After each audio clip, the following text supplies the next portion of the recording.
Assalamualaikum warahmatullahi wabarakatuh. Perkenalkan, nama saya Inka Prinsa Putra dari 11 PPL kedua akan membuat tugas video Dart yang berisikan tentang studi case, algoritma, flowchart, dan kode-kodenya. Nah, jadi saya akan menjelaskan tugas penjelasan Dart ya. Saya akan menjelaskan 4 materi di sini yang akan saya bahas. Yang pertama itu pengenalan Dart. Yang kedua ada study case atau studi kasus. Lalu yang ketiga ada algoritma, dan ada flowchart dan kodenya.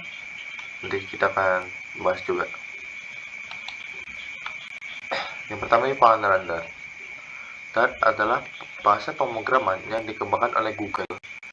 Bahasa ini dirancang untuk membangun aplikasi yang cepat dan efisien, terutama dengan menggunakan Flutter untuk mengembangkan aplikasi mobile dan web. Dart mendukung pemrograman berorientasi objek (OOP) yang memungkinkan kamu untuk membuat aplikasi dengan struktur yang lebih terorganisir dan mudah dipelihara. Salah satu keunggulan Dart adalah kemampuannya untuk digunakan di berbagai platform seperti aplikasi mobile, iOS, dan Android, aplikasi web, dan desktop.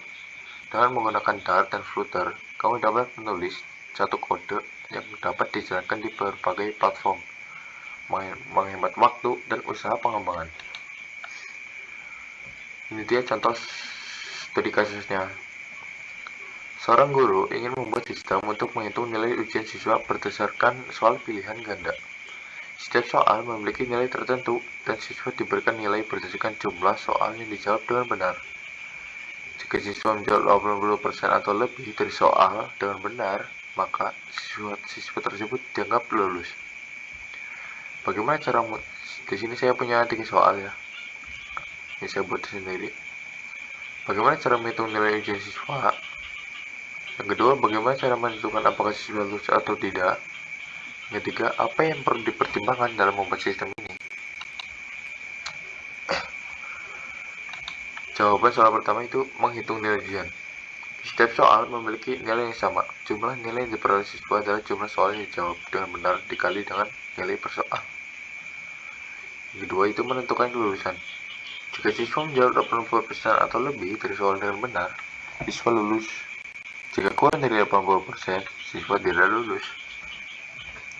Yang ketiga, pertimbangan. Sistem harus memperhitungkan jumlah soal yang dijawab dengan benar. Sistem harus dapat menghitung persentase soal yang dijawab dengan benar untuk menentukan kelulusan. Lalu ada algoritma. Pertama, tentukan jumlah soal dan nilai per soal. Yang kedua, input jumlah soal yang dijawab dengan benar oleh siswa. Yang ketiga, hitung nilai siswa berdasarkan soal yang dijawab dengan benar. Yang keempat, hitung persentase soal yang dijawab dengan benar. Yang kelima, persentase soal yang dijawab dengan benar lebih dari 80%, maka siswa lulus. Jika persentase soal yang dijawab dengan jawab benar itu 80%, kurang dari, maka siswa tidak lulus. Dan ini contoh flowchartnya. Pertama mulai, habis itu tentukan jumlah soal dan nilai per soal, input jumlah soal yang dijawab benar, hitung nilai siswa berdasarkan soal benar, dan hitung persentase soal yang dijawab salah. Jika contohnya ini persentase lebih dari 80%, maka lulus ya. Jadi selesai sampai sini. Jika kurang dari, pasti tidak lulus. Nah, Kesimpulan dari studi kasus sistem penilaian ujian adalah bahwa penerapan sistem penilaian berdasarkan jumlah soal yang dijawab dengan benar dan persentase kelulusan lebih dari 80% efektif dalam menilai pemahaman siswa. Sistem ini objektif, efisien, dan mengurangi kesalahan dalam perhitungan nilai, serta memberikan dasar yang jelas untuk menentukan kelulusan siswa.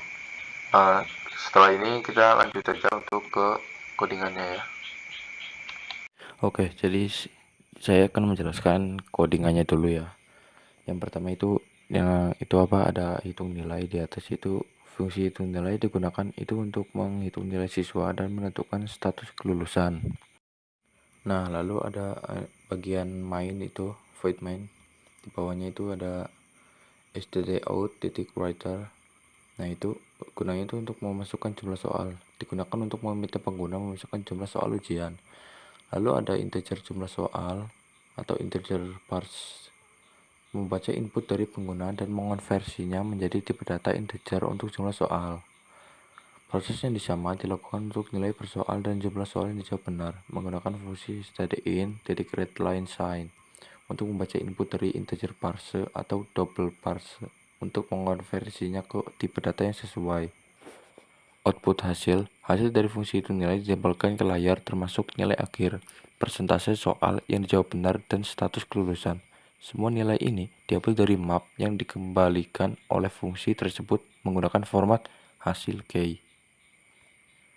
Oh ya, di kode ini saya menggunakan 4 tipe data. Yang pertama ada integer, string, double, sama map string. Langsung kita coba ya. Jumlah soal 20. Nah, nilai per soal itu 5 ya misalnya. Jadi nanti. Nah, ini soal yang dijawab dengan benar oleh siswa berapa. Misalnya itu 17, berarti 80% lebih lah ya. Nah, malah error goblok. Misalnya itu 20 soal,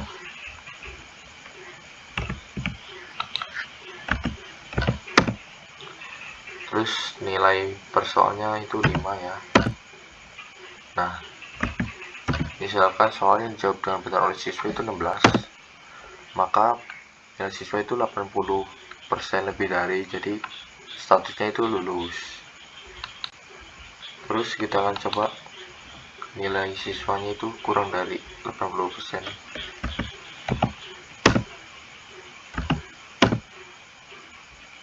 Yang dijawab benar itu cuma 14.